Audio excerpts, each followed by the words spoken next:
bass sounded amazing, thick and powerful. The sound system was far superior to anything they'd ever played at a local club.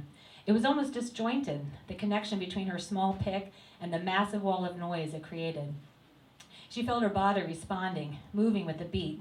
She caught Margot's eyes and the genuine smile she flashed her before she stepped into the microphone and started singing another Broad Street favorite, It's Not My Fault. Kit stepped into the microphone to sing, staring ahead but at nothing, above the heads of the people in front of her. Kit was in the song, in the moment, letting the music wash through her. They sounded good, really good. Ronnie's drums were full and powerful. Margot's guitars were splashed in the mix, and despite the thick texture of their instruments, the vocals were clear. Was this what it was like to be a pro?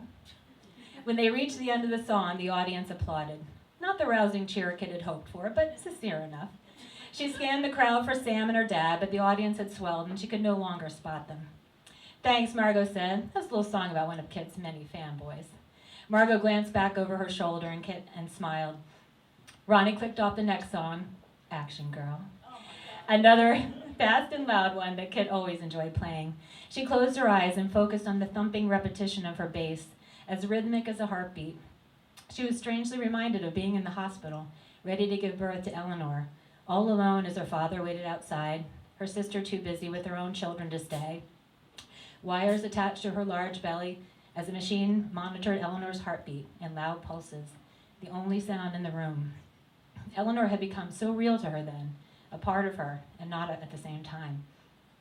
She looked out over the audience. She still saw only strangers, and despite everything, she felt disappointment. She wanted her father to see why she had given up everything else, to see how happy she was on stage, making music. She'd hoped he might see and agree that this was where she belonged, not in graduate school or some corporate job.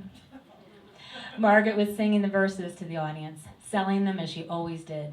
She was great at fronting the band, smiling, dancing, joking between songs. She was a natural, and that was why there was no Broad Street without Margot. Margot turned to her and smiled. For 30 short minutes, they owned this stage and this crowd, and it was 10 years earlier, and they were best friends. Thank you.